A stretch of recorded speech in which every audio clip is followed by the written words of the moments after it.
આજના પોડકાસ્ટની અંદર તમને ઘણી બધી વસ્તુઓની જાણકારી મળશે કે આપણે પોતાના રસોડામાંથી કઈ રીતે પોતાનું આપણું વજન છે વેટ મેન્ટેન કરી શકીએ. બીજી વસ્તુ કે આજે આપણું ફિટનેસ, પોતાનું શરીર કઈ રીતે ફિટ રાખી શકીએ.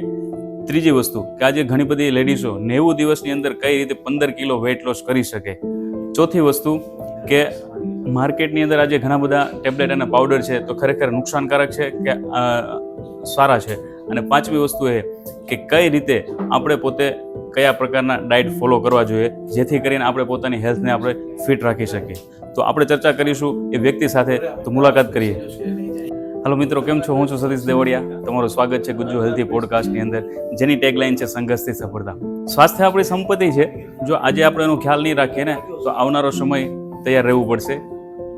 હવે આજે આપણે જે ચર્ચા કરવાના છે ને, એક એવા વ્યક્તિ સાથે, એક એવા ડૉક્ટર સાથે મુલાકાત કરશું કે જેમણે મેટાબોલિક ઉપર પીએચડી કરેલ છે અને 2 લાખ કરતાં પણ વધારે લોકોને ટ્રેન કરેલા છે. કે આપણા જ ઘરની અંદર, રસોડાની અંદર ઘણી બધી એવી વસ્તુઓ છે કે જેનાથી આપણે પોતાનું હેલ્થને મેન્ટેન કરી શકીએ છીએ.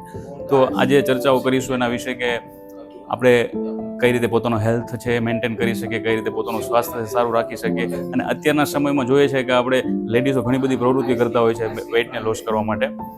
Metabolic health expert doctor Luv Patel, કેમ છો સર? એકદમ ફાઇન. તમે કેમ છો? બસ એકદમ મજામાં. તો સર, આજે આપણે ચર્ચા કરીશું કે જે હેલ્થ રિગાર્ડિંગ વેઇટ લોસને લઈને અને ઘણી બધી તમારી પણ ચર્ચાઓ કરશો કે જેથી કરીને આપણે આપણા દર્શકો સુધી માહિતી પહોંચાડી શકીએ કે ભાઈ આપણે પોતાને ફિટનેસ કઈ રીતે રાખી શકીએ. કેમ કે આજની ભાગદોડવાળી વ્યસ્ત જિંદગીની અંદર લોકો બહુ બધા હેરાન થઈ ગયેલા છે. તો આપણે શરૂઆત કરીએ sir? Yes, thank you. Definitely કરીએ. ઓકે. બધા દર્શકોને દિલથી થેન્ક યુ ફોર વોચિંગ. સ્વાગત છે સર તમારું ફરી ગુજ્જુ હેલ્થી પોડકાસ્ટની અંદર. Thank you. તો આપણે આજે શરૂઆત કરીએ. લવ પટેલથી ડૉક્ટર લવ પટેલની શરૂઆત સફર. ડૉક્ટર લવ પટેલની શરૂઆતની સફર લવ પટેલથી વાત કરીએ તો ઇઝી નહોતી, કારણ કે 2011માં મારું વેઇટ ઓલમોસ્ટ 90 kg હતું. જંક ફૂડ ખાતો તો, બહુ અનહેલ્ધી લાઈફસ્ટાઈલ હતી. અને 2011થી લઈને 2016 સુધી મેં બહુ બધી વસ્તુ ટ્રાય કરી. 90 કિલો વેઇટ હતું, 5 કિલો ઓછું કરતો, 6 કિલો વધારી દેતો, પાછો 10 કિલો ઘટાડતો, 12 કિલો વધારી દેતો. અને બહુ બધું મૂંગના ચીલા ખાવાના, બોઇલ મૂંગ ખાવાનું, પછી ભૂખ્યું રહેવાનું, એક્સરસાઇઝ બહુ વધારે કરવાની, એટલે અનસાયન્ટિફિક વસ્તુ કરતો. વેઇટ ઓછું થતું પછી પાછું ઘટી જતું. તો પછી ધીરે ધીરે સમજમાં આવી, દોસ્તારે કીધું 2016માં જીમમાં બહુ મહેનત કરતો પણ બહુ રિઝલ્ટ નહોતું મળતું. તો એક દોસ્તાર તો નહીં કહેવાય પણ એક જીમમાં એક્સરસાઇઝ કરતો સાથે, એણે એક વખત નેગેટિવ મોટિવેશન કર્યું કે તું આટલામાંથી મહેનત તો કરે છે કે રિઝલ્ટ તો મળતું નથી, શું મહેનત કરે છે તું? એમ તો ખોટું તો લાગ્યું, બરાબર, બહુ ખોટું લાગ્યું કે યાર આ તો ખરાબ કરું છું, કંઈક ને કંઈક ખોટું કરું છું. થોડી ઇન્સલ્ટ થઈ ગઈ. હા, ઇન્સલ્ટિંગ સ્ટેટમેન્ટ આપ્યું એમણે, અને એને રૂડલી જ કીધેલું. પણ મને એક દિવસ સારું નહીં લાગ્યું એ દિવસે. પછી સહેલું થયું એની વાત તો ખોટી નથી, એની વાત તો સાચી જ છે કે એટલું બધું મહેનત કરી, રિઝલ્ટ તો કંઈ મળતું નથી. 1-2 કલાક મહેનત કરીને પછી એ જાણ્યું કે વેઇટ લોસ એક સાયન્સ છે, આ સમજ્યા વગર ન કરવું જોઈએ. બરાબર. જો સમજ્યા વગર કરીએ એટલે પૈસા, એફર્ટ્સ, ટાઈમ આ બધું જ જાય અને અલ્ટિમેટલી રિઝલ્ટ કંઈ નહીં મળે. લોકોને એમ થાય કે અમે ક્યાં પૈસા ખર્ચીએ છીએ, પણ એ લોકો ટાઈમ બહુ ખર્ચે છે, એફર્ટ્સ ખોટા આપે છે, જે અલ્ટિમેટલી મની જ એક્સપેન્સ કરે છે. પછી મેં પ્રોપર સ્ટડી કરવાનું શરૂ કર્યું, બહુ જગ્યાએ સર્ચિંગ કર્યું કે ક્યાંથી સ્ટડી કરવી જોઈએ. પછી મને મુંબઈની એક બહુ સારી યુનિવર્સિટીના બારામાં ખબર પડી, K11. ત્યાંથી મેં મારી જર્ની શરૂ કરી અને એ મારો લાઈફનો ટર્નિંગ પોઈન્ટ હતો. બરાબર છે. અને 2016થી લઈને 2000 ડેઈલી સન્ડે હું ત્યાં જતો. મંડેથી સેટરડે મારી જોબ હતી, અને જોબ હતી સવારમાં 9 વાગ્યાથી લઈને રાતના 10 વાગ્યા સુધીની. અને સન્ડે ખાલી ફ્રી રહેતો તો સન્ડે ત્યાં જતો. સન્ડે 4 વાગે ઉઠીને ટ્રેન પકડતો, 8-9 વાગે ત્યાં પહોંચતો, પછી આખો દિવસ સ્ટડી કરતો અને રાત્રે 10 વાગ્યાથી નીકળતો, 2 વાગે પહોંચતો અહીંયા, અને સોમવારે પાછી જોબ. એટલે આવી રીતે 1-1.5 વર્ષ થયું. 6 મહિના સુધી તો બી અપ્લાય નહોતું કર્યું, કારણ કે મને બહુ ડિફિકલ્ટ લાગતું હતું. જે સાયન્સ છે અને જે આપણા ઘરમાં ચાલે છે એમાં બહુ બધો ફરક હતો. તો ત્યાં મોટિવેશન થઈને આવું અને સુરત આવું એટલે પાછો જૂનું પદ્ધતિ, એટલે આવી રીતે ચાલ્યા કર્યું. 6 મહિના સુધી એમ થયું કે પણ પૈસા ભરેલા હતા બહુ વધારે ફીસના, તો ગીવઅપ નહીં કર્યું. અને એના લીધે બહુ ફાયદો થયો કે પછી એમ થયું કે ચલો એક વાર શરૂ તો કરીએ. તો સ્ટાર્ટ કર્યું તો 30 કિલો વેટ લોસ થયું. શું વાત છે! અને એ દિવસે એમ થયું કે આ તો ઇઝીલી થઈ જાય એવું છે. પહેલાં મને એવું લાગતું કે મારા મમ્મી પપ્પા મોટા છે એટલે હું મોટો છું, બરાબર છે. આ એક બહુ મોટી આપણી સમાજની માન્યતા છે કે અમારા ઘરનું ખાનદાન જ એવું છે. ઓકે. એટલે આ બહુ તદ્દન ખોટી વાત છે. આર્નોલ્ડ શ્વેર્ઝનેગરના 2 દીકરા છે, ક્રિસ્ટોફર આર્નોલ્ડ અને જેસોફ આર્નોલ્ડ. જેસોફ આર્નોલ્ડ અને ક્રિસ્ટોફર આર્નોલ્ડ તમે જુઓ તો બંને અલગ. કે આર્નોલ્ડ શ્વેર્ઝનેગર એટલે આયર્ન મેન દુનિયાનો કહેવાય, લોખંડી પુરુષ. એના જેવું જીનેટિક મળે તો માશા અલ્લાહ કહેવાય, કે એના જેવું જીનેટિક એટલે તો કોઈનું ના હોઈ શકે. બરાબર છે. 2 દીકરા છે એનો. જોસેફ આર્નોલ્ડે એના પપ્પાની લાઈફસ્ટાઈલ અપનાવી, તો તમે એને જુઓ તો એકદમ ફિટ, લીન, મસ્ત, મસ્ક્યુલર. ક્રિસ્ટોફર આર્નોલ્ડ મેકડોનાલ્ડની લાઈફસ્ટાઈલ અપનાવી, તો તમે એને જુઓ તો એકદમ ઓબીઝ, ઓવરવેટ. બરાબર છે. એટલે જાણવા એ મળે કે મમ્મી પપ્પાનો કોઈ વાંક નથી. બરાબર છે. આ એના બધું ઉપર નથી થતું બધું. આપણો વાંક છે. યસ. બધા એમ કે જીનેટિક છે, વેઇટ ગેઇન જીનેટિક છે, મમ્મી પપ્પા લીધે થાય છે. જીનેટિક હોય છે તમારું કિચન, રસોડું. યસ. એટલે મમ્મી પપ્પા જે ખાય છે, અગર છોકરાઓ એ જ ખાય છે, તો મમ્મી પપ્પાને જે બીમારી છે છોકરાઓને બધી જ બીમારી આવવાની છે, 100%. બરાબર છે. એટલે તમારે કિચન જ્યારે ચેન્જ કરશો ને તો ડેફિનેટલી રિઝલ્ટ મળશે. એનો હું એક જીવતો જાગતો એક્ઝામ્પલ છું. મારા મમ્મી ઓવરવેટ હતા. પપ્પા જ્યાં સુધી જીવતા હતા, કાર એક્સિડન્ટમાં બહુ ટાઈમ પહેલા એનો એક્સપાયર થયેલા, ત્યારે બી એ ઓવરવેટ જ હતા. તો એવું હતું, મને બી એવું હતું કે આ બધું કંઈ થાય નહીં, આ તો ઠીક છે, આ લોકો ભણાવે છે, માન્યતાઓ છે બધી. પણ જે મમ્મી પપ્પા હોય એવું જ રહેવાનું છે. Yes. નહીં, પણ કિચન ચેન્જ કરો તો ડેફિનેટલી રિઝલ્ટ મળે. આ હું નહીં, અમારા સમજો ને 1000 કરતાં વધારે સક્સેસ સ્ટોરીઝ છે. ઓકે. ખાલી રસોડું કિચન ચેન્જ કરવાથી, પ્રોપર સાયન્ટિફિક અપ્લાય કરવાથી તમે આરામથી વેઇટ લોસ કરી શકો છો. વેઇટ લોસ પ્યોર લાઈફસ્ટાઈલ છે. બીજી વસ્તુ કે 30 કિલો વેઇટ લોસ તો કર્યું, પછી એમ થયું કે યાર આ બધાને પહોંચવું જોઈએ, આ તો વસ્તુ, આ તો બહુ સારી વસ્તુ છે. પછી શરૂ કર્યું ધીરે ધીરે, લોકોને ફ્રીમાં કન્સલ્ટિંગ આપવાનું શરૂ કર્યું. ક્યારે આવું નહોતું વિચાર્યું કે હું આટલું પહોંચીશ, એટલા લોકોને રીચ કરીશ. જસ્ટ શોખ માટે કરતો હતો. બરાબર. રાત્રે લોકોને હેલ્પ કરતો, સપોર્ટ કરતો, અને પછી ધીરે ધીરે કુદરતે અહીંયા પહોંચાડી દીધો. પછી પાછું વેઇટ ગેઇન કર્યું 30 કિલો, જાણી જોઈને, અચ્છા, લોકોને ઇન્સ્પાયર કરવા માટે. એવું થયું કે ચલો ને હવે પાછું એક વખત કરીએ વિડીયો ઉતારવા માટે. બરાબર. તો 30 કિલો વેઇટ ગેઇન કર્યું, પાછું 6 પેક એપ્સ બનાવ્યા. તો સર, તમે જ્યારે 30 કિલો વેઇટ ગેઇન કર્યું તો ત્યારે તમે શ્યોર હતા કે પાછું હું તેને મેન્ટેન કરી શકીશ? આ મને ખબર હતી કે લાઈફસ્ટાઈલ છે, આ પ્યોર કિચન છે, પ્યોર સાયન્સ છે. સાયન્સ એટલે કેવું કે અહીંયાથી તમે પથ્થર ફેંકો તો નીચે જ જાય. યસ. એવી રીતે એક ગ્રેવિટીનો નિયમ છે. એ રીતે વેઇટ લોસ કોઈ બી માણસને સેમ લાગુ પડે. સમજાય. બીમારીની આપણે ગેરંટી ન આપી શકીએ. ડિઝીઝની, diabetes, blood pressure, uric acid, thyroid, આ સારી થાય જ છે. અમે બહુ બધા લોકોની સારી કરી છે, પણ આપણે એને ગેરંટી ન કહી શકીએ. કારણ ગેરંટી એટલે ન કહી શકીએ કે સેલ ખરાબ થઈ ગયો હોય તો એ ઇમ્પોસિબલ છે. બરાબર છે. પણ વેઇટ લોસનો દાવો કરું છું. અચ્છા. હજી સુધી 2 લાખથી વધારે લોકો અમારા ક્લાસ અટેન્ડ કર્યા છે. 30,000થી વધારે પેડ ક્લાયન્ટ લોકોએ અમારો વર્કશોપ કર્યો છે. ઓકે. એક ક્લાયન્ટ એવો નથી જે એમ કીધું કે આ લાઈફસ્ટાઈલ અમે ફોલો કરીને અમને રિઝલ્ટ ન મળ્યું. એટલે હું તમને એ તો વેઇટ લોસની તો વ્યુઅરને બી કહું છું કે વેઇટ લોસ પ્યોર આપણા હાથમાં છે, ઓબેસિટી પ્યોર આપણા હાથમાં છે. એનો હું પોતે 2 વાર પુરાવો છું, અમારી હજારો સક્સેસ સ્ટોરીઝ છે. એ આપણે પોતે જાતે મેન્ટેન ખરેખર કરી શકીએ છીએ. તમે જેમ કિચનની વાત કરી તો કિચનની અંદર ઘણી બધી એવી વસ્તુઓનો ફેરફાર કરી લેશે. 100% આપણે એને 100% કરી શકીએ વિધાઉટ કોઈ મેડિસન અથવા તો પાવડર ને લઈને પણ. વિધાઉટ કોઈ સપ્લિમેન્ટ્સ બી તમે આરામથી કરી શકો. ઓકે, બરાબર છે. તો ખરેખર સર મજા આવી આજે રસપ્રદ માહિતીઓ મળવાની છે, કેમ કે આજે જે માર્કેટ છે ને ખરેખર વજનને લઈને જ ચિંતિત છે. કેમ કે આજે ઘણા બધા લોકો વેઇટ લોસ માટે ઘણી બધી પ્રવૃત્તિઓ કરતા હોય છે, અને આજે ખરેખર આ મોકો મળ્યો છે, અને અમારા વ્યુઅર્સને પણ આજે ઘણો બધો મોકો મળવાનો છે કે જે જાણી શકશે કે આપણે પોતે કઈ રીતે આપણા ઘરમાંથી જ આપણું વેઇટને મેન્ટેન કરી શકીએ. તો આગળ વધીએ સર. Yes, definitely. વધારે વજન વધવાના કારણો શું હોઈ શકે? બહુ બધા કારણ છે. પહેલું એટલે મેઇન કારણ તો એમ કહેવાય કે મેટાબોલિક ડિઝીઝ કહેવાય. મેટાબોલિકને વસ્તુને થોડુંક સાયન્ટિફિક સમજીએ તો એવી વસ્તુ કે જે તમે ખાવ છો એ કેટલી જલ્દી એનર્જી બનાવે છે. હવે કોઈ માણસ 2 રોટલી ખાતો હોય, એની એનર્જી જલ્દી ફાસ્ટ બનતી હોય તો એ વેઇટ ગેઇન નહીં થાય એનું. પણ કોઈ માણસ 2 જ રોટલી ખાય છે, એની એનર્જી સ્લો બને છે તો એનું વેઇટ ગેઇન થશે. બરાબર છે. એટલે મેટાબોલિક સાયકલ કેવી છે ને એ ડિસાઇડ કરશે કે તમારું વેઇટ ગેઇન થશે કે નહીં થશે. હવે આ મેટાબોલિક સાયકલ ઉપર મેં પીએચડી કર્યું છે. આ મેટાબોલિક સાયકલ તમારી લાઈફસ્ટાઈલના લીધે જ ચાલે છે. ઓકે. અને 80% ડાયટ. તમે શું ખાવ છો એનાથી મેટાબોલિક સાયકલ સ્લો થાય છે. તમે આજે જોયું હશે તો બધા વ્યુઅરને બી એક્સપિરિયન્સ કર્યો હશે કે બધાનું વેઇટ 15 વર્ષ પછી જ વધ્યું હશે. 15 વર્ષ 18 વર્ષ સુધી તમે જુઓ તો બધા પતલા હોય છે, અને લગ્ન પછી તો એકદમ ઓવરવેટ જાય છે. 20, 22, 25 એજ પછી એવું નથી કે લોકો વધારે ખાય છે. જ્યારે લોકો 18 ના હતા ત્યારે બી 4 રોટલી ખાતા હતા, 25 ના છે ત્યારે બી 4 રોટલી ખાય છે, તો વજન કેમ વધી જાય છે?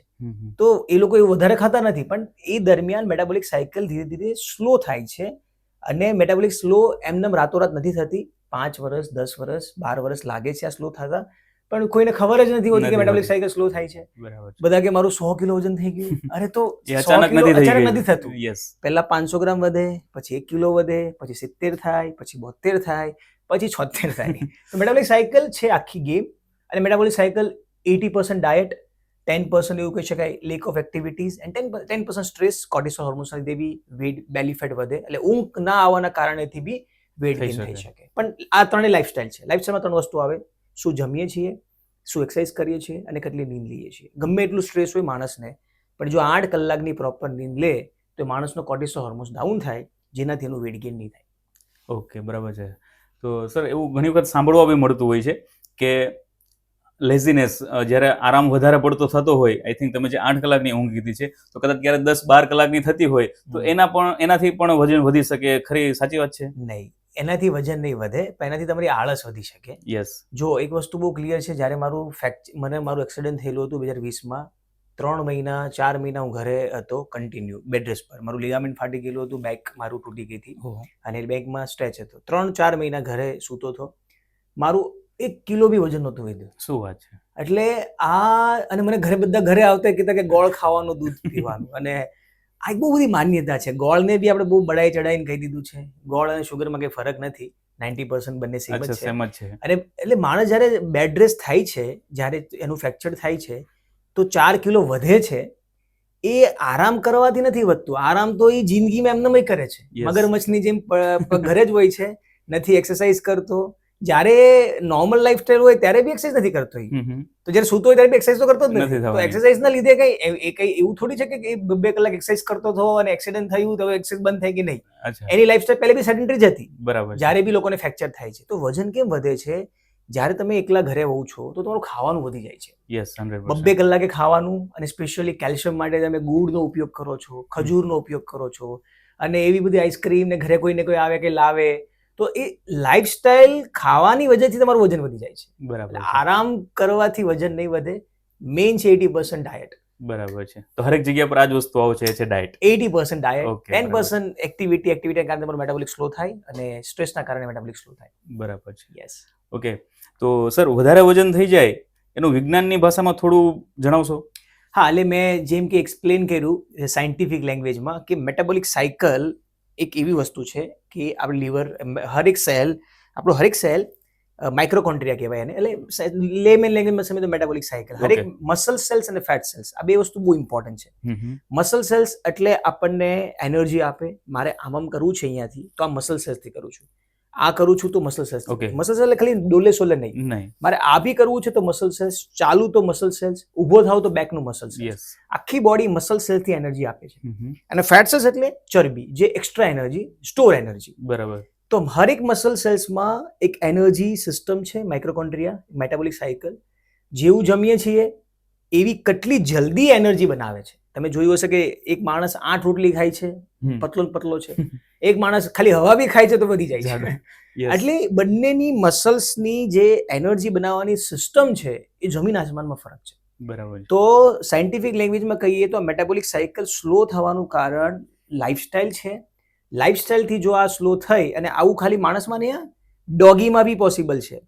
તમને લેબ્રેડોર ડોગ, એક જંગલનો લેબ્રેડોર અને એક પાલતુ લેબ્રેડોર, બંનેની ફોટો અગર પોસિબલ હોય તો બતાવશું આપણે, કે જંગલનો લેબ્રેડોર એકદમ ફિટ, હેલ્ધી, મસ્ત હોય છે, કારણ કે એની લાઈફસ્ટાઈલ બહુ ક્લિયર હોય છે. કુદરતે હરેક માણસને એક લાઈફસ્ટાઈલ બનાવી છે, હરેક પ્રાણીની. ઘોડો હોય તો આ ખાશે, ગાય હોય તો આ ખાશે, ડોગી હોય તો આ ખાશે, શેર હોય તો આ ખાશે. તો જંગલનો પ્રાણી બહુ ક્લિયર હોય કે મારે આજ ખાવું છે, એકદમ ફિટ રહે છે. એ લેબ્રેડોર અગર કોઈ પ્યોર વેજીટેરિયનના ઘરે આવ્યો તો બિચારો ભાલુ જેવો લાગે, એકદમ વ્હાઇટ કલરનો, ભાલુથી બી ખરાબ. તમને એમ ઓલું રીચ જેવું લાગે, આખું અલગ ચેન્જ જ થઈ જાય. કારણ કે બિચારો શું ખાય ખબર? ખાખરા, ફાફડા, જલેબી, પિઝા, જે ઘરમાં પડ્યું હોય એ બિચારો ખાય. જેનો ખરેખર ખોરાક નથી, એનો ખોરાક જ નથી. એવું માણસ આવું થયું છે. અને સેમ જર્મન શેફર્ડ મિલિટરીનો ડોગી તમે જોયો હોય તો એ સેન્સેસીસથી ગમે ને પકડી પાડે. 50 કિલોમીટર સુધી એ સેન્સેસીસ એના એટલા હાઈ હોય. એ લેબ્રેડોરને એટલે રાખે કે ઘરનું રક્ષણ કરવા માટે. બરાબર છે. હવે લેબ્રેડોરને ખવડાવે કેવું? ખાખરા ને ફાફડા ને પિઝા ને ગુલાબ જાંબુ ને બિચારાને ભાલુ જેવો બનાવી દે. ચોર આવીને જતો બી રહે એનું તો સેન્સેશન ખરાબ થઈ જાય. ખરાબ થઈ જાય છે. સેમ માણસ હારે આવું થઈ જાય. યસ, એટલે મેટાબોલિક ડિસઓર્ડર હરેક પ્રાણીમાં લાગુ પડે. જો માણસની લાઈફસ્ટાઈલ ફોલો નહીં કરે એટલે એને આ બધી ડિઝીઝ આવવાની જ છે. બરાબર છે. તો આ ખરેખર બધી વસ્તુઓને અહીંયા ધ્યાન તો આપવું જ પડશે. અને Exactly. પાછી ફરી વાત કરીએ કે હરેક વસ્તુનો એક જ જગ્યા પર આવશે, ત્રણ વસ્તુ છે. એ છે ડાયટ. લાઈફસ્ટાઈલ તમે કહી શકો. Yes. 70-80% ડાયટ, પછી થોડીક એક્સરસાઇઝ ને થોડું સ્ટ્રેસ. બધી વસ્તુ આવી જાય Yeah. એમાં. Yes, લાઈફસ્ટાઈલ આપણે okay, કેવું okay. જીવન જીવીએ સવારથી સાંજ. તો સર આપણા જ રસોડામાં એવી વસ્તુઓ કે જેનાથી આપણે મેન્ટેન કરી શકીએ. વજન ઘટાડી શકીએ કે maintain યસ, કરી શકીએ? હા, વજન ઘટાડી શકીએ. અચ્છા, વજન ઘટાડવા માટે એમ જોવો ને તો કોઈ ફૂડ નથી. ઓકે. હજી સુધી આપણે કોઈ એવું ક્લેમ ન કરી શકીએ કે આ વસ્તુ ખાવાથી વજન ઘટે. હા, ઇન્સ્ટાગ્રામમાં તમારે રીલ બનાવી હોય, ફેસબુકમાં રીલ બનાવી હોય કે સવારમાં આદુનું પાણી પીવો કે મેથીના સીડ્સ ખાઓ ને ગ્રીન ટી પીવો ને આ બધું કરવાથી તમારું વજન ઘટે કે નહીં ઘટે પણ બેંક બેલેન્સ ઘટશે. ઘટી જશે. પણ યસ. આનાથી કોઈ વજન ઘટશે નહીં. આપણે હજી સુધી દુનિયામાં કોઈ એવું ખાવાનું જ નથી આવ્યું કે જેનાથી વજન ડાયરેક્ટલી ઘટી શકે. ઓકે. આપણે એવું નથી ખાવાનું જેનાથી વજન વધી શકે.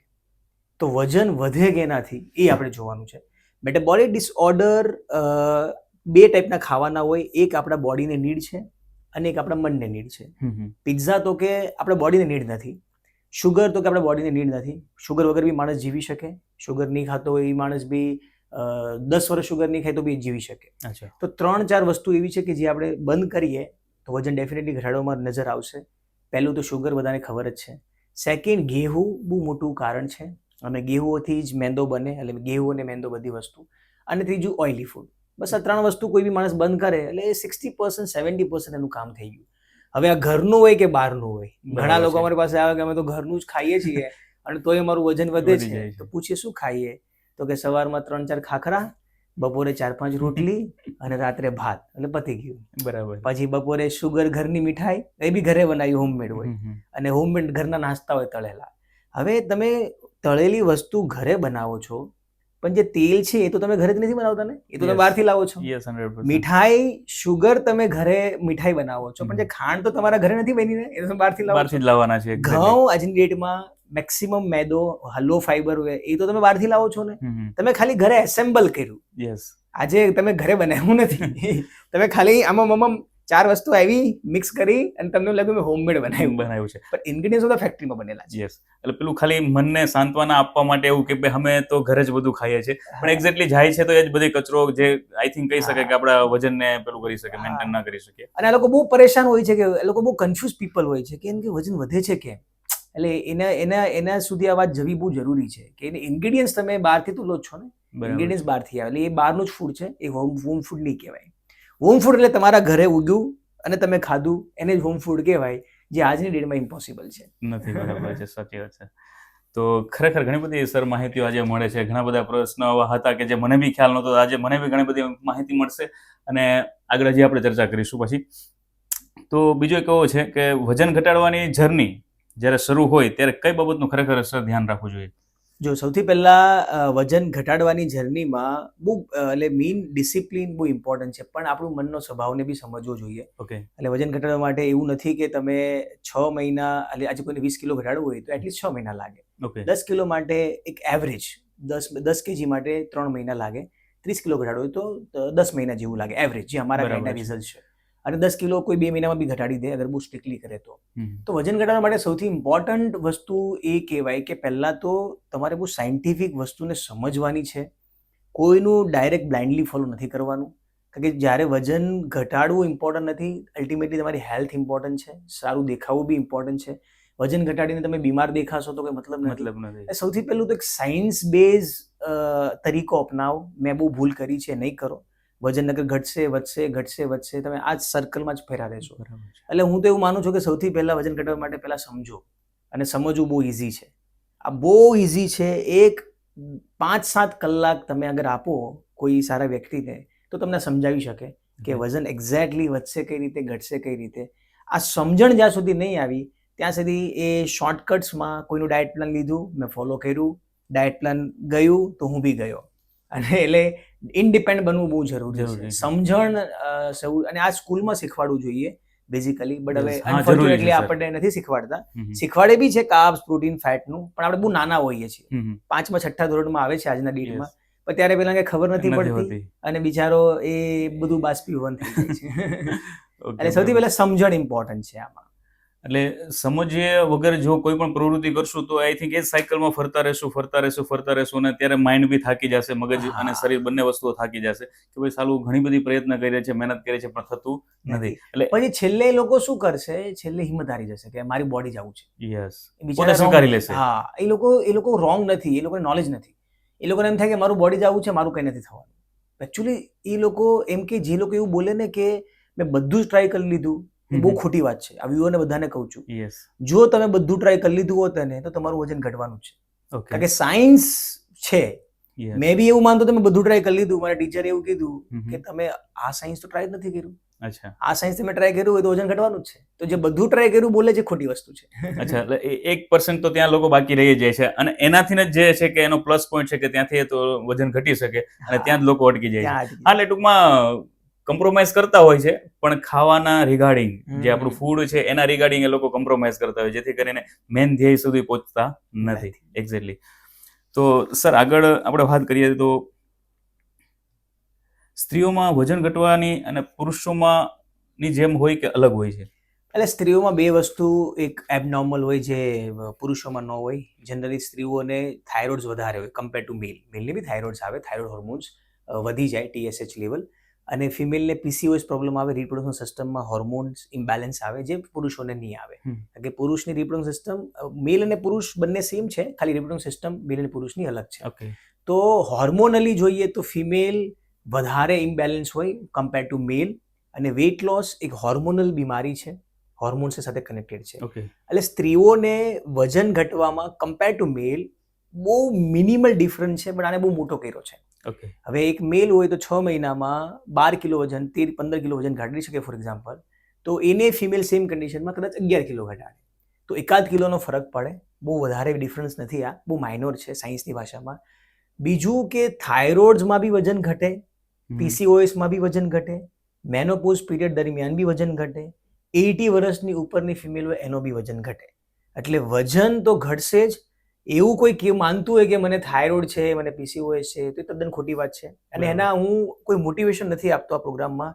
આ સાયન્ટિફિક વાત કરું છું, જે અમારા ક્લાયન્ટ્સના ટેસ્ટિમોનિયલ છે, જે રિઝલ્ટ છે, યસ, જે તમને એનાથી હું આ બોલું છું. બરાબર છે, તમે કહો કે જે પ્રૂવન છે. પ્રૂવન છે અને Yes. વાત બી કરાવી શકીએ અમે Yes. કે ભાઈ આ મેલ આ ફિમેલને બોલો 50 કિલો વેટ લોસ કર્યું છે, 50 વર્ષની ઉંમરની, 50 વર્ષની પછીની ઉંમરમાં 50 કિલો એક દક્ષા પટેલે વેટ લોસ કર્યું છે. બહુ સારી વાત. PCOSમાં 27 kg લૂઝ કર્યું છે. થાઇરોઇડ્સમાં 35 kg તક અમારા ક્લાયન્ટ્સે લૂઝ કર્યા છે. અને 70 પછીની એજમાં બી અમારા ક્લાયન્ટે 20 કિલો લૂઝ કર્યા છે, ફિમેલની વાત કરું છું. ઓકે, એટલે આ બહુ એક માન્યતા છે. એટલે બરાબર છે. કદાચ નહીં કરવાના બાના બી હોય. હા, બની શકે ને વધારે 90% તો એવું જ આપણે ગણી શકીએ. કે ભાઈ હવે નથી, થાકી ગઈ છું, પછી કે મને આવું છે, પણ આ એક બાનું છે, વજન તો ઘટી શકે. બરાબર છે.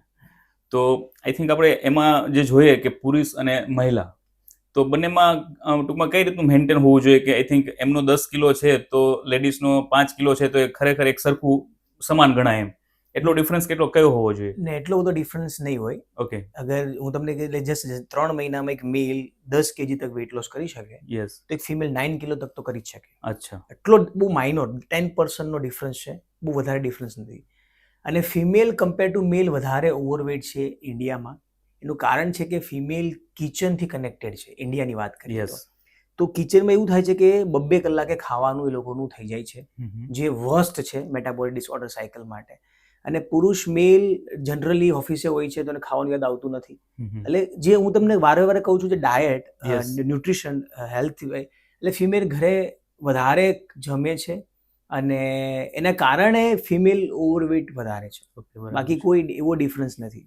એટલે મહિલાઓ છે કિચનની અંદર હોવાથી એમનું જે ટૂંકમાં ટાઈમિંગ છે ફિક્સ નથી ફિક્સ હોતો. નથી હોતું ને, 2-2 કલાક એને ખાવું પડે છે, ખાવું પડે ટેસ્ટ છે. કરે, Yes, પછી yes. ખવાઈ જાય, કિચનમાં બધું જોવે, જેવું આપણે જોઈએ એવું આપણે બનીએ, એવું આપણે એ Yes. કંટ્રોલ રાખવો બહુ મુશ્કેલ છે. મુશ્કેલ છે. અને પુરુષોને કંટ્રોલ રાખવાની જરૂર નથી. ઓફિસે આખો દિવસ બિઝી હોય હા, તો એને યાદ બી નહીં આવે ફૂડ. બરાબર છે. જો કદાચ જમવાનો સમય બી થઈ ગયો છે તો કદાચ ભૂલાઈ જાય અથવા તો હા. લેટ થઈ ગયું હોય તો એના હિસાબથી તો લોકો ત્યાં વ્યસ્ત હોય છે એટલે આટલો ડિફરન્સ આ બંનેમાં હોઈ શકે. એક્ઝેક્ટલી. સરસ. ઓકે સર, તો 90 દિવસમાં જલ્દીથી વજન ઘટી જાય એવી 5 ટિપ્સ હા, 90 દિવસમાં તમે મેં કીધું 10 થી 15 કિલો ઘટાડી શકો આરામથી. તો 5 થી પહેલું તો ઇન્ટરમિડિયન્ટ ફાસ્ટિંગ. કે Okay. ઇન્ટરમિડિયન્ટ ફાસ્ટિંગ બહુ ફેમસ છે, પણ આ કોઈ ડાયટ નથી.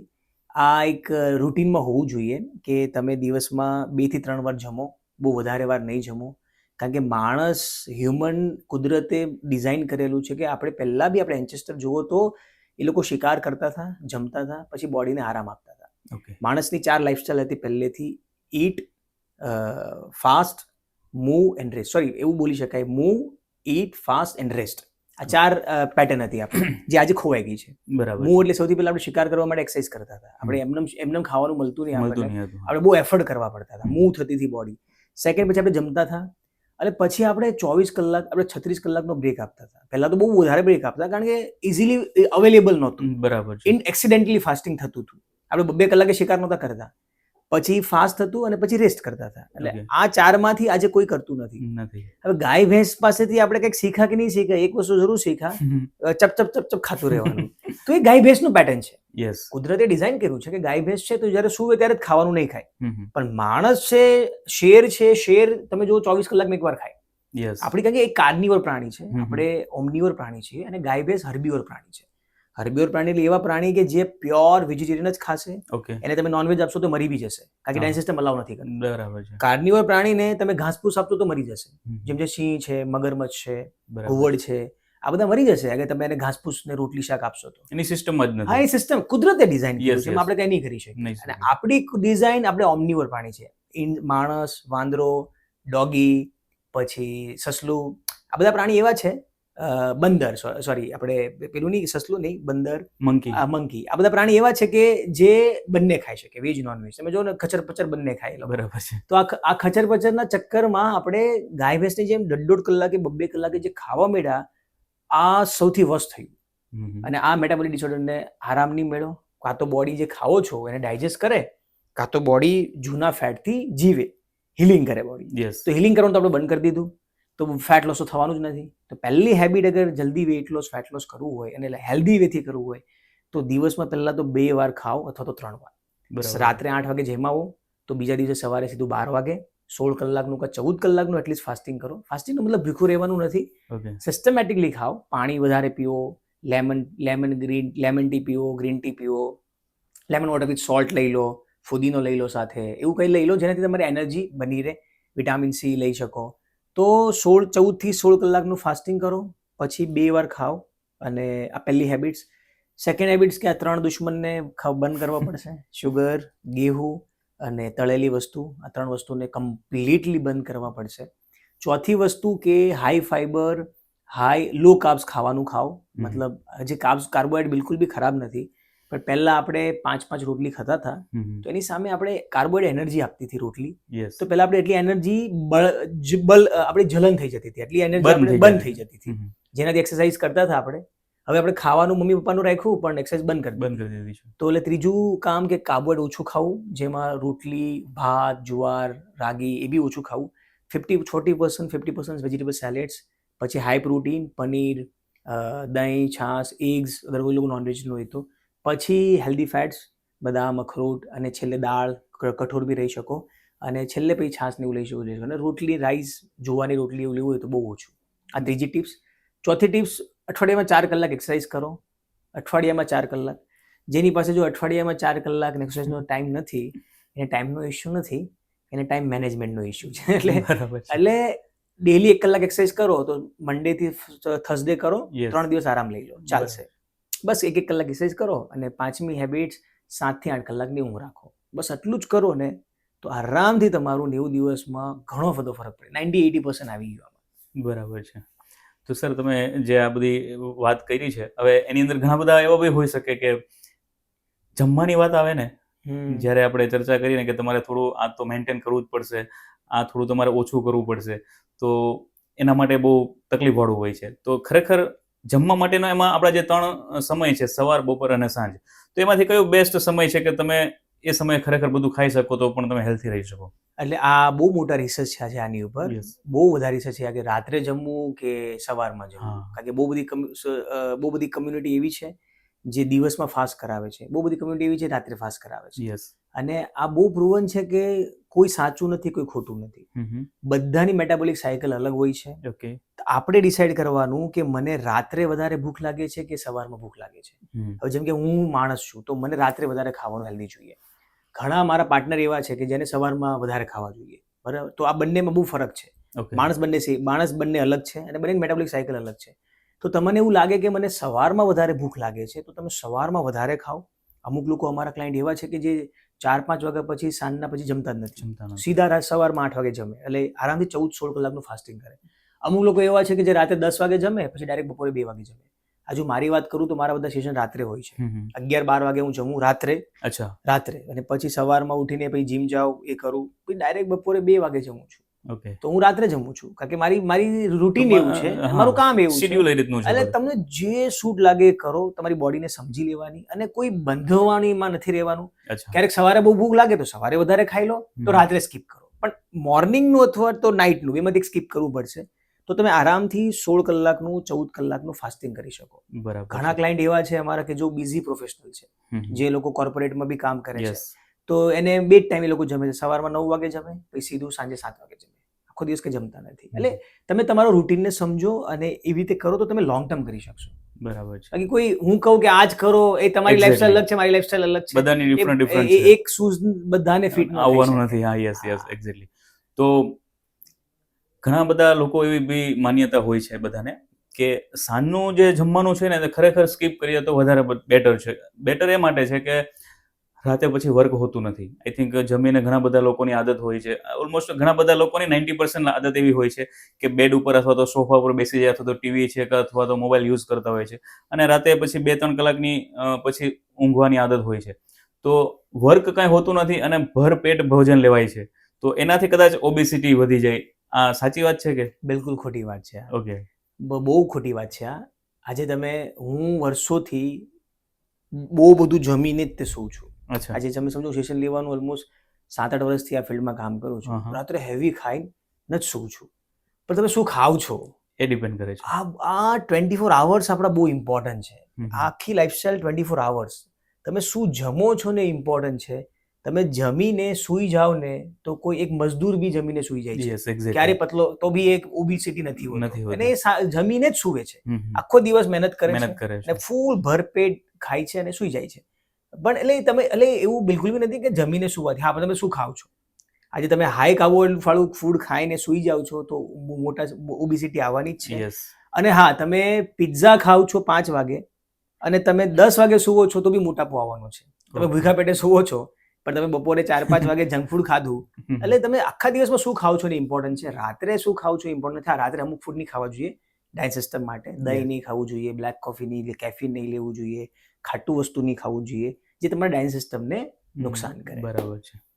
એટલે તો આ ખરેખર ઘણી બધી માન્યતાઓ છે કે જે અત્યાર સુધી હું પણ શ્યોર નહોતો. તો આજે ખરેખર એ જાણવા મળ્યું કે ઘણા બધા પ્રશ્નો એવા બધાના હોઈ શકે છે કે ભાઈ રાતે ન જમવું કે રાતે જમવું કે સવારે જમવું, સવારે ના જમવું. અને ઘણા બધા લોકોનું રૂટીન અત્યારે બધા બિઝી લાઈફસ્ટાઈલ છે, બધાનું અલગ અલગ હોય છે.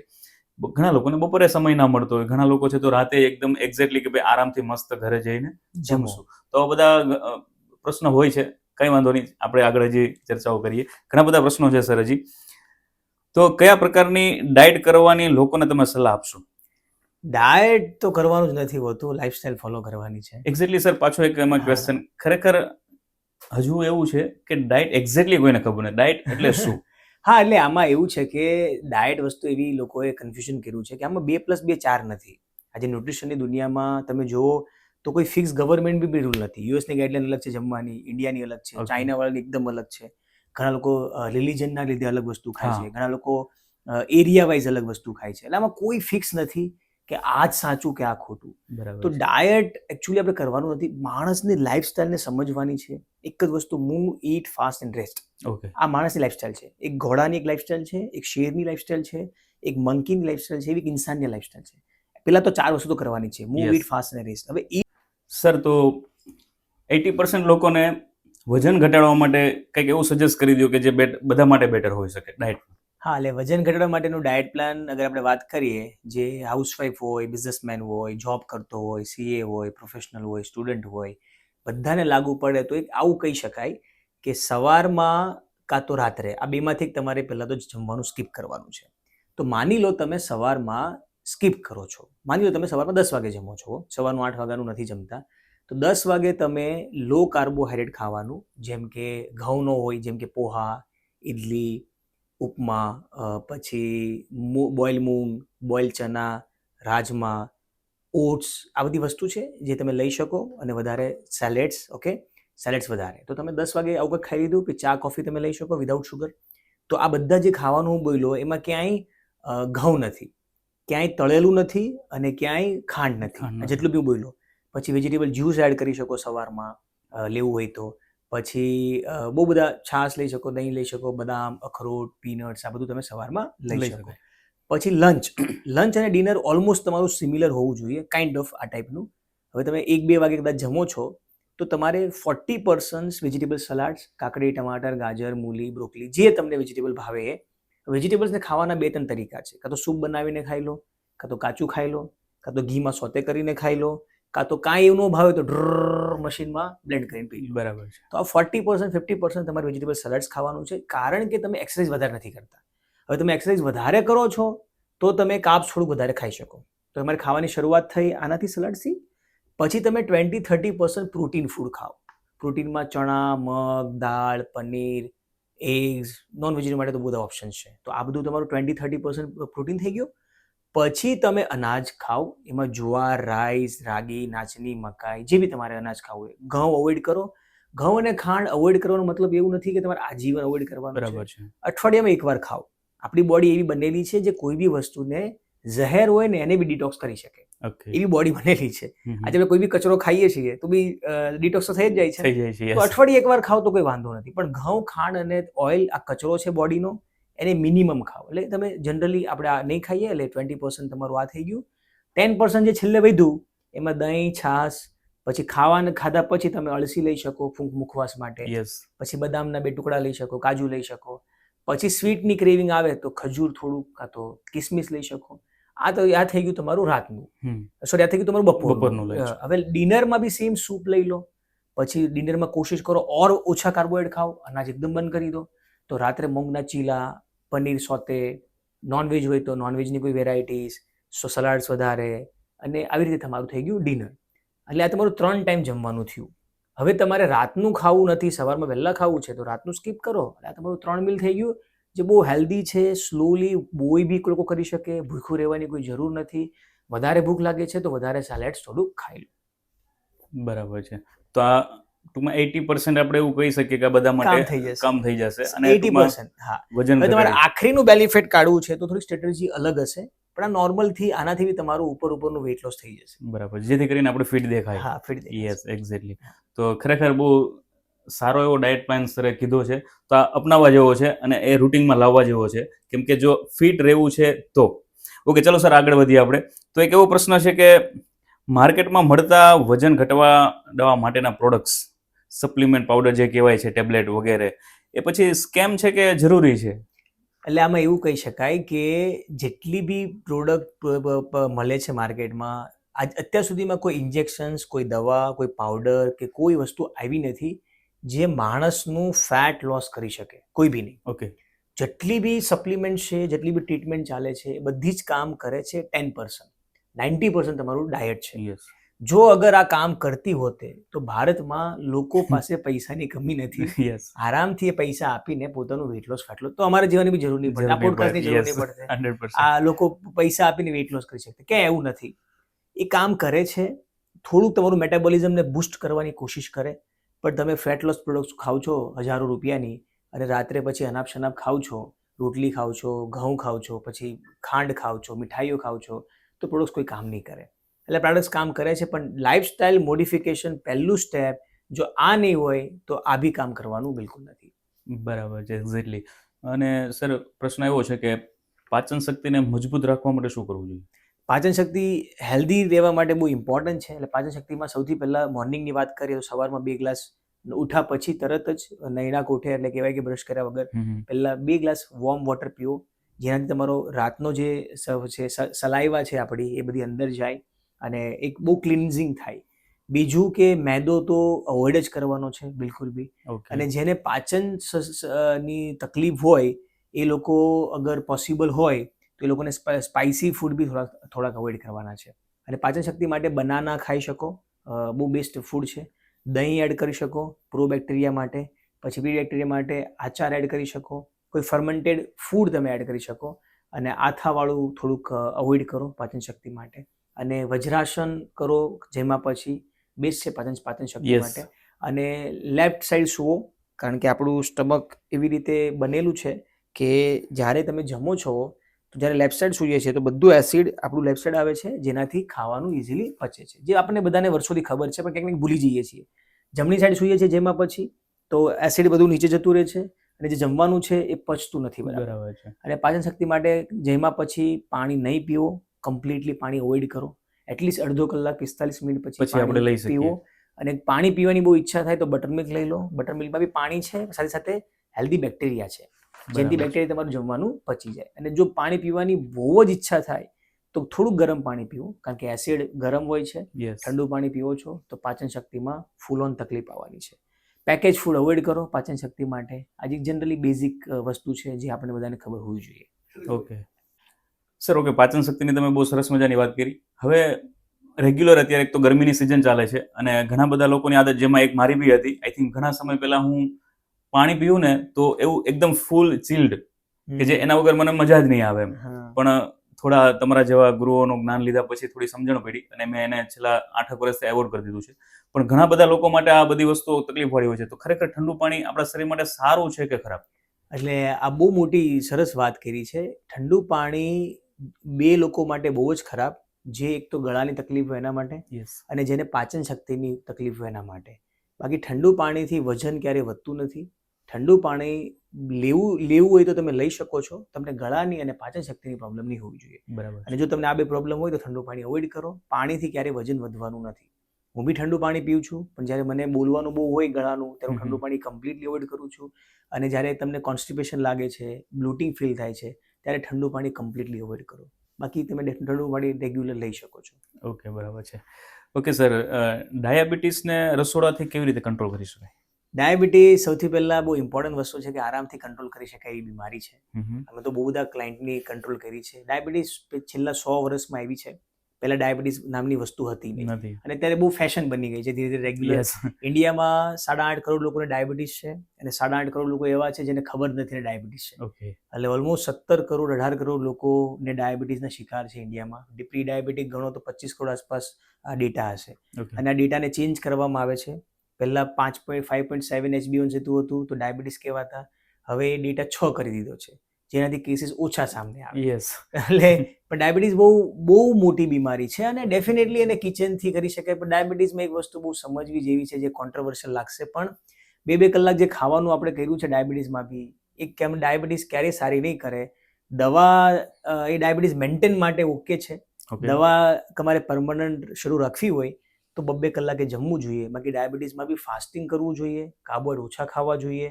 ડાયાબિટીસ તમે સેમ ઓછું કાર્બોહાઈડ્રેટ ખાવાનું, એક્સરસાઇઝ થોડીક કરો અને શુગર અવોઇડ કરો, ઘઉં અવોઇડ કરો અને સ્લીપ પ્રોપર લો, કારણ કે સ્લીપથી બી બ્લડ શુગર વધી શકે છે. કોર્ટિસોલ હોર્મોન્સ વધે, જેનાથી બ્લડ સ્પાઇક થાય. અને ઇન્સ્યુલિન જે સ્પાઇક ફૂડ થાય એવા ફૂડ બધા જ અવોઇડ કરવાના છે. બહારની બધી વસ્તુ આપણે અવોઇડ કરવાની છે. ઓકે, બરાબર છે સર. તો કોલ્ડ ડ્રિંક્સની બી વાત આવે ઘણી વખત, કેમ કે અત્યારનું તો એક જોઈએ તો પેશન થઈ ગયું છે. હા. કેમ કે જ્યારે બી બહારના જંક ફૂડ ખાવા માટે લોકો રેસ્ટોરન્ટ અથવા હોટલોમાં જતા હોય તો એક પેશન એવું થઈ ગયું છે કે સાથે કોલ્ડ ડ્રિંક્સની બોટલ હોવી જોઈએ. તો ખરેખર અત્યારે ઉનાળાની સિઝન છે, ગરમીની સિઝન છે, તો એ ખરેખર જરૂરી છે અને જરૂરી નથી, તો એના ફાયદા અને ગેરફાયદા શું કોલ્ડ ડ્રિંક્સ? એટલે કોલ્ડ ડ્રિંક તો એમ કહેવાય કે ઘણા લોકો એવું કહે કે મારો છોકરો તો બહુ સારો છે કે વ્યસન નથી કરતો અને દારૂ નથી પીતો. યસ. પણ તમે અગર રિસર્ચ છે, તમે એક બિયર 300 ml ની અને એક કોલ્ડ ડ્રિંક 300 ml ની, બિયરમાં ઇથિયોનિન નામનું શુગર આવે અને કોલ્ડ ડ્રિંકમાં ફ્રક્ટોસ નામની બેડ શુગર આવે. આ બંને લીવરમાં જ્યારે મેટાબોલાઇઝ થાય છે તો બંને 90 કેલરી લીવરમાં 92 થાય બિયરની અને કોલ્ડ ડ્રિંકની 90 થાય. અચ્છા. તો અગર તમે જુઓ તો લીવર માટે બંને સેમ છે. લીવરને ડેમેજ કરવા માટે જેટલું એક બિયરનો ગ્લાસ નુકસાન કરે છે એટલી જ એટલું જ આ કોલ્ડ ડ્રિંક કરે છે. ઓકે એટલે આપણને એવું લાગે કે વાહ અમારા છોકરા તો કેટલા સારા છે, પણ હેલ્થ વાઇઝ જોવો તો બંને સેમ છે. કોલ્ડ ડ્રિંક તો વર્સ્ટ છે, સૌથી વર્સ્ટ, લેવી જ ન જોઈએ. હું બહુ કોલ્ડ ડ્રિંક લેતો હતો પહેલા, પણ જ્યારે મને આ બધું ખબર પડી તો કોલ્ડ ડ્રિંક એટલે એવું કહેવાય કે કોઈને ધીરે ધીરે આપણે પોઈઝન આપવું હોય, કોઈને મારવો હોય, અચ્છા તો તમે એને આજથી કોલ્ડ ડ્રિંક આપવાનું શરૂ કોલ્ડ કરી ડ્રિંકની દો શરૂઆત કરીએ તો વિધિન 2-3 વર્ષમાં એનું લીવર ડેમેજ, ફેટી લીવર આવશે. અને જાણીને હેરાની થશે કે ઇન્ડિયામાં 30% થી વધારે લોકોને ફેટી લીવર છે. ઓહો અને ફેટી લીવર કોઈને ખબર જ નથી કે ફેટી લીવર છે. શું છે બેલી ફેટ વધે, લીવરમાં ફેટ આવે, હા પછી વિસરલ ફેટ વધે, જેનાથી diabetes, blood pressure, uric acid, thyroid, constipation, cholesterol, આ બધી જ બીમારીનું સર્જન થાય. એટલે બરાબર કોલ્ડ ડ્રિંક તો વર્સ્ટ. તો ખરેખર તમારા મંતવ્ય પ્રમાણે કોલ્ડ ડ્રિંક્સ ખરેખર ના પીવું જોઈએ. હા, વર્સ્ટ. Okay exactly. તો હવે આજે અત્યારે જે જમવાની સાથે ઉપયોગ કરે છે, તો સર તમે ખાલી કોલ્ડ ડ્રિંક્સની વાત કરી, તો જમવા સાથે જે ઉપયોગ થાય છે કોલ્ડ ડ્રિંક્સનો, તો ખરેખર બહુ હાનિકારક છે. બહુ ડેડલી છે. હાનિકારક તો નહીં કહી શકાય, Yes. સુસાઇડિયલ કહી શકાય શું આપણે. વાત છે. હા. તો અને એને એક વસ્તુ બીજું, મેકડોનાલ્ડ કેમ તમને કોલ્ડ ડ્રિંક ફ્રી આપે છે? યસ કોલ્ડ ડ્રિંકમાં ફ્રક્ટોઝ વિધાઉટ ફાઈબર, ફ્રૂટ્સમાં બી ફ્રક્ટોઝ હોય છે, પણ કોલ્ડ ડ્રિંકમાં વિધાઉટ ફ્રક્ટોઝ હોય છે. કોલ્ડ ડ્રિંક ફ્રક્ટોઝ જ્યારે તમે શરીરમાં બોડીમાં લો છો ત્યારે જે ભૂખનો હોર્મોન છે, લેપ્ટિન હોર્મોન્સ, એટલે જ્યારે બી આપણને ભૂખ લાગે ને ત્યારે ઘેરલીન હોર્મોન્સ આપણો અહીંયા આવે બ્રેઇન પર, Yes. જે તમને એમ કે ભૂખ લાગી. જેમ આપણે કહીએ ને પેટમાં ચૂહા દોડે છે, Yes, yes. એકચ્યુઅલી પેટમાંથી એક હોર્મોન્સ નીકળે છે જે બ્રેઇનને કહે છે કે Okay. ભૂખ લાગી. તો જ્યારે તમે ખાવાનું ખાવ છો ત્યારે એક ઓર હોર્મોન્સ, લેપ્ટિન હોર્મોન્સ, જે પેટમાંથી આવે, તમે બ્રેઇનને કે હવે ફૂલ થઈ ગયું. આવું આપણી કેમિકલ સિસ્ટમ, આપણી મેકેનિઝમ સિસ્ટમ System છે, છે બાયોલોજિકલ બધી. System Yes. છે. હવે જ્યારે આપણે ફ્રક્ટોઝ લઈએ છીએ વિધાઉટ ફાઈબર, કોલ્ડ ડ્રિંક લઈએ છીએ, ત્યારે લેપ્ટિન હોર્મોન્સ અહીંયાથી અટકે છે, 50% જ બ્રેઇનને પહોંચે છે, જેનાથી તમને વધારે ભૂખ લાગે છે. ઓકે તો જ્યારે મેકડોનાલ્ડ તમને ફ્રીમાં કોલ્ડ ડ્રિંક આપે છે તો એના 2 બર્ગર વેચાય છે.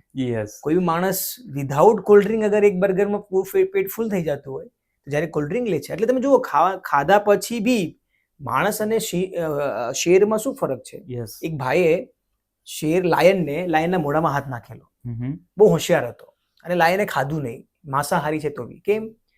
કારણ કે માણસ અને પ્રાણીમાં એક જ ફરક છે, એ પ્રાણી, જંગલી પ્રાણી, ખાધા પછી બી ખાતો નથી ઓકે અને માણસ ખાય છે. બધું ચાલે છે. હા, ખાધા પછી બી તમારા લેપ્ટિન હોર્મોન્સ બ્રેઇનને નથી પહોંચતા, જેના કારણે તમને સટાઇટી નથી મળતી, એટલે ફ્રક્ટોઝના લીધે થાય છે, જેથી તમે ઓર વધારે ખાવ છો, બરાબર. જે આપણે ઓવર ઇટિંગ કરીએ છીએ પછી. એટલે આ શુગર, ફ્રક્ટોઝ અને કોલ્ડ ડ્રિંક. તો ખરેખર આ તો બહુ તમે સાચી અને સારી માહિતી આપી. તો જે મારી જેમ શોખીન હોય છે કે જમવાની સાથે અથવા તો ફૂડની સાથે કોલ્ડ ડ્રિંક્સ લેવું, એટલે તમે વધારે ખાવાના છો. એક્ઝેક્ટલી, અને બહુ સરસ માહિતી આપી છે. તો ખરેખર બને ત્યાં સુધી આપણે કોલ્ડ ડ્રિંક્સને એવોઇડ કરીએ, કેમ કે આવનારો સમય જો આપણે હેલ્ધી રહેવું છે તો બાકી ઓપ્શન આપણી પાસે છે જ. ઓકે સર, ઓનલાઈન કયા કયા પ્રોગ્રામ તમે ફિટનેસ માટે આપો છો? બહુ બધા પ્રોગ્રામ છે અમારા. સ્લીપ ઉપર છે, ગેહુ ઉપર છે, શુગર ઉપર છે, વેઇટ લોસ ઉપર છે, ફિમેલ વેઇટ લોસ ઉપર છે, પછી એક જનરલાઇઝ ફેટ લોસ ઉપર છે, ડાયાબિટીસ ઉપર છે, ફૂડ એડિક્શન ઉપર છે. બહુ બધા અમારા ફ્રી પ્રોગ્રામ છે. અચ્છા. અને અમારા 1-2 પ્રોગ્રામ પેઇડ બી છે. અમારી કંપની, ઓફકોર્સ અમે લોકોના, અમારું મિશન છે કે લોકોને એજ્યુકેટ કરવાનું, Yes. એટલે અમે કોઈ પ્રોડક્ટ, કોઈ સપ્લિમેન્ટ્સ કોઈ વેચતા નથી, અને ડાયરેક્ટલી ઇનડાયરેક્ટલી કશું બી નહીં, અમે એજ્યુકેશન વેચીએ છીએ. અને આ પ્રોફેશનલ કંપની છે અમારી, મિશન છે અમારું એજ્યુકેટ કરવાનું, લોકોને ઇન્ડિપેન્ડન્ટ બનાવવાનું, પણ સાથે સાથે કંપની બી ચલાવીએ છીએ. Yes yes. તો અમારા પેઇડ પ્રોગ્રામ બી છે, ઓકે જે કોઈને પર્સનલાઇઝ ઇન્ફોર્મેશન જોઈએ જોઈતી છે, હોય. yes. જનરલ ઇન્ફોર્મેશન અમારે ત્યાં ફ્રી છે. કોઈને બી જનરલ ઇન્ફોર્મેશન જોતી હોય તો એબ્સોલ્યુટલી ફ્રીમાં અમે આપીએ છીએ, એનો કોઈ ચાર્જ નથી લેતા. પર્સનલ ઇન્ફોર્મેશન જોતી હોય તો એ અમારો ચાર્જેબલ 2 પ્રોગ્રામ છે અમારા. Okay. અને પ્લસ અમારી યુનિવર્સિટી છે જ્યાં અમે હેલ્થ કોચ બનાવીએ છીએ. અરે વાહ. એટલે હું ચાહું છું કે મારા જેવા 10,000 લવ પટેલ હોય વિધિન 3-4 વર્ષમાં. ઓકે તો આજે ઓલમોસ્ટ 200-250 કોચિસ અમારી નીચે ટ્રેન થયા છે, અને એ લોકો બી લોકોને સપોર્ટ કરે છે, લોકોને Yes. હેલ્ધી બનાવે છે, અને આજે એ લોકોએ બી 300-400-500 ક્લાયન્ટ સુધી રીચ કરી દીધા શું છે. વાત છે, સરસ વાત છે. એટલે એ અમને બહુ ઇન્સ્પાયરિંગ ફીલ થાય છે, અને બરાબર. ટીમ અમારી મોટી થાય છે, રિસર્ચ ટીમ અમારી મોટી થાય છે, જેનાથી અમે કરંટ નોલેજને લઈ શકીએ, Yes. અને સાચું નોલેજ, એક્યુરેટ નોલેજ ક્લાયન્ટ સુધી પહોંચાડી શકીએ. ઓકે, બહુ સરસ વાત છે સર. અને તમે જે ઓનલાઈન પ્રોગ્રામ જે છે, તો એના વિશે થોડો આપણા દર્શકોને માહિતી મળે કે જેથી કરીને તમારો પ્રોગ્રામ જોઈ શકે. એટલે અમારા ઓલમોસ્ટ રાત્રે વીકમાં 2 થી 3 દિવસ લાઈવ સેશન્સ હોય છે ઝૂમ પર. ઓલમોસ્ટ 8:15 થી 10:35નો સમય હોય છે. એમાં અલગ અલગ ટોપિક પર અમે 1.5-2 કલાક વાત કરીએ છીએ.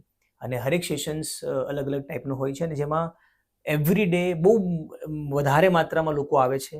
અત્યાર સુધીમાં 2 લાખથી વધારે લોકો એ પ્રોગ્રામ રીચ કરી ચૂક્યા છે. તો એક વખત અમે ચાહીએ છીએ કે તમે અમારા પહેલાં ફ્રી પ્રોગ્રામ જ અટેન્ડ કરો અને તમને જો ઇન્ટરેસ્ટ હોય પર્સનલાઇઝ ઇન્ફોર્મેશનમાં, પર્સનલાઇઝ પ્રોગ્રામમાં, તો તમે ડેફિનેટલી અમે ટીમને રીચ કરી શકો છો. પણ અમે પહેલાં રિકમેન્ડ એવું જ કરીએ કે તમે પહેલાં અમને સમજો, બરાબર છે. અમારી પેટર્નને સમજો, ડાયરેક્ટલી પૈસા નહીં ભરો. પહેલાં અમારી નોલેજ, અમે કઈ રીતે કામ કરીએ છીએ એમને સમજો, પછી ઇન્ટરેસ્ટ હોય તો તમે ડેફિનેટલી અમારી સાથે આગળ લઈ શકો છો. બરાબર છે. તો પહેલા જાણવું જરૂરી છે કે ખરેખર આ મારા માટે ફાયદાકારક કેટલું છે. તો જોવાનું ભૂલતા નહીં.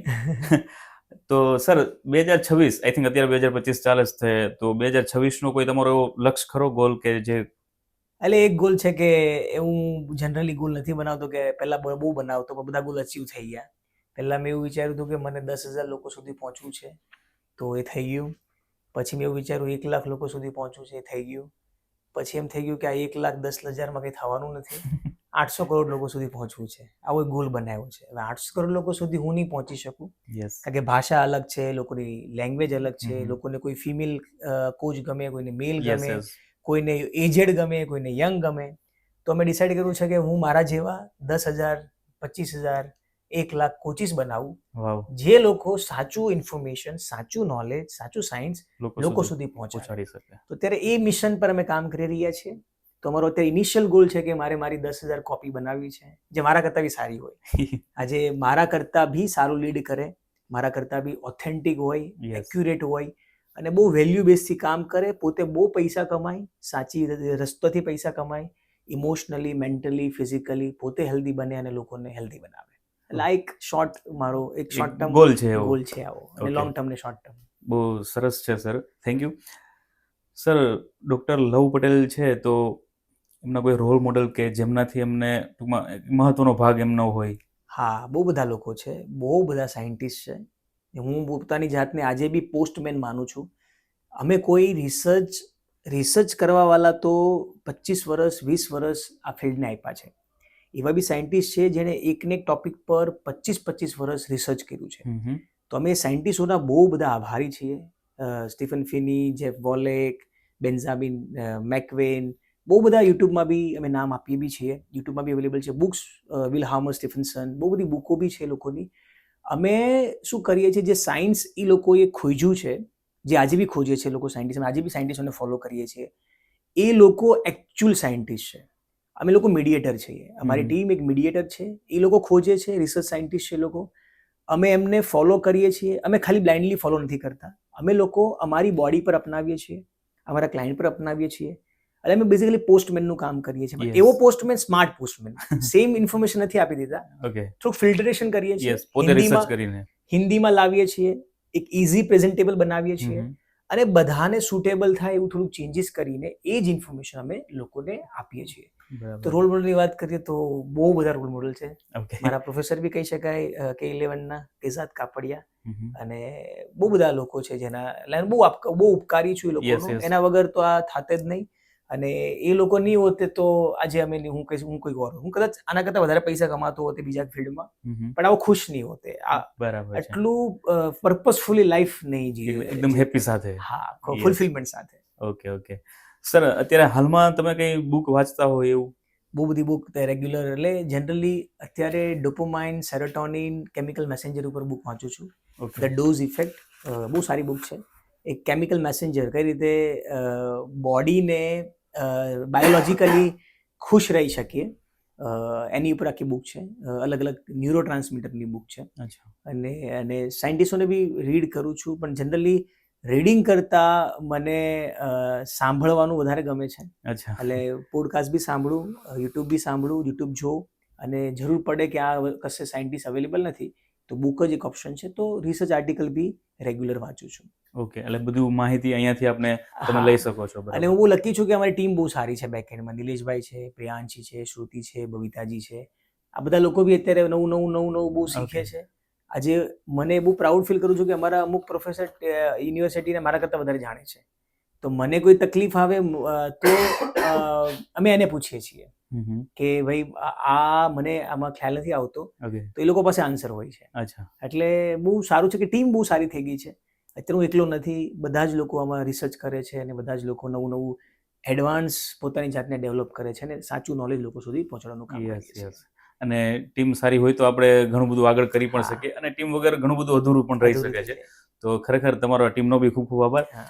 પ્લસ આટલો બધો અમને બી સમય આપ્યો છે. તો ડૉક્ટર લવ પટેલનું રૂટિન શું હોય છે સવારથી સાંજ સુધી? આઈ થિંક ડોક્ટર લવ પટેલનું સાચું કહું તો કોઈ રૂટીન નથી. અચ્છા, બહુ બહુ લકી માનું છું પોતાની જાતને કે કોઈ રૂટીન નથી. ઓકે, સવારમાં ઉઠીને અત્યારે બહુ બધા ટાઈપના રૂટીન હોય, એટલે એવું કહી શકાય છે કે એક ઓફ ધ સેશન વાળું અને એક ઓન સેશન વાળું. મારા જનરલી રાત્રે સેશન હોય છે, તો 15 દિવસ રાત્રે સેશન હોય તો એનું રૂટીન અલગ હોય, અને રાત્રે સેશન ન હોય તો એનું રૂટીન અલગ હોય. તો સપોઝ માની લો કે રાત્રે સેશન હોય તો એનું રૂટીન શું હોય, તો સવારમાં રાત્રે મેં સેશન ફિનિશ કર્યો 10-11 વાગે, પછી જમ્યો, પછી અડધો કલાક કંઈ બી કર્યું અને પછી સૂઈ ગયો 12-1 વાગે. પછી સવારમાં 8 વાગે ઉઠું, પછી એક્સરસાઇઝ કરવા જાઉં જીમમાં, પછી 12-1 વાગે 1-2 વાગે જમું. એટલે જમવામાં સેલેડ્સ, પનીર, પ્રોટીન ફૂડ્સ, બહુ ઓછા કાર્બોહાઈડ્રેટ ખાઉં છું, દહીં છાશ એવું લઉં છું. અને પછી 4-5 વાગે પાછું ઓફિસે આવું 12-1 વાગે. પછી 4-5 વાગે અહીંયા પીનટ ભેલ અથવા તો બ્લેક કોફી એવું ચાલતું હોય આખા દિવસ, અને નાસ્તો હોય બદામ અખરોટ એવું સ્નેકિંગમાં ચાલતું હોય. રાત્રે બી સેમ, જે દિવસે સેશન નહીં હોય તો 8-1 વાગે. અને ક્યારેક રાત્રે જીમ જાઓ, ક્યારેક સવારમાં જીમ જાઓ, ક્યારેક બહુ બધી વાર સવારમાં ક્રિકેટ રમવા જાઓ. અને સ્પોર્ટ્સ પર્સન છું, તો સ્પોર્ટ્સ બી બહુ રમું છું અને બહુ ઇન્ટરેસ્ટ છે સ્પોર્ટ્સમાં. અને એટલે એક લકી માનું છું કે હેલ્થ કોચની ઇન્ડસ્ટ્રીમાં કે મારે જ ડિસાઇડ કરવાનું હોય છે કે મારે કેટલા સેશન લેવા, અને આવતા વીકનું મારું શું પ્લાનિંગ હોય એ હું આપું છું કે આટલા દિવસ હું અવેલેબલ નથી. અઠવાડિયે એકવાર મૂવી બી જોઉં છું, ફેમિલીને બી થોડોક ટાઈમ આપું છું, બધું જ કામ Maintain કરું છું. થાય પણ એ છે કે ફોકસ છું બહુ, બહુ ઓછી જગ્યાએ ટાઈમ વેસ્ટ થાય છે. ટાઈમ વેસ્ટ થતો જ હશે, પણ બહુ બહુ ઓછી જગ્યાએ ટાઈમ વેસ્ટ થાય છે.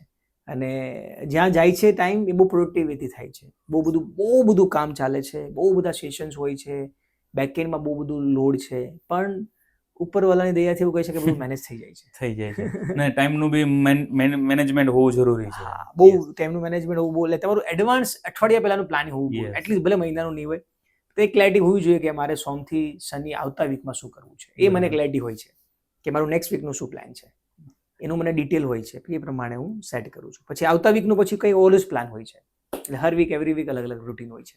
બરાબર છે. તો ખરેખર સર આજે ઘણું બધું જાણવા મળ્યું, જે હેલ્થને લઈને ટૂંકમાં, પ્લસ મેન તો છે કે જે મોટાપો, જેને ઓબેસિટી કહેવાય. તો આજે ઘણા બધા પ્રશ્નો એવો મારા પોતાના અને અમારા વ્યુઅર્સના પ્રશ્નો પણ સોલ્વ થયા હશે, અને એક્ઝેક્ટલી બધા સુધી સાચી માહિતી પહોંચી છે અને બધા લોકો એનો અપનાવે. તો ખરેખર આજે ડૉક્ટર લવ પટેલનો આપણે આભાર માનીએ છીએ કે એમનો કિંમતી સમય આપને આપ્યો. અને સર, બાકી અમારી એક ટેગલાઇન છે જે સંઘર્ષથી સફળતા. તો મિત્રો, આજે ઘણું બધું આપણે જાણવા મળ્યું છે, શીખવા મળ્યું છે, અને આના ઉપર આપણે ખરેખર જો ધ્યાન આપશું, ફોકસ આપશું, તો આપણી પોતાની હેલ્થને અને આપણા પરિવારની હેલ્થને આપણે સિક્યોર રાખી શકશું. તો કાંઈ વાંધો નહીં, આપણે પાછા ફરી મળીશું નેક્સ્ટ એપિસોડમાં નવા ગેસ્ટ સાથે. ત્યાં સુધી ખુશ રહો, મસ્ત રહો અને હેલ્ધી રહો. Thank you so much. Thank you all.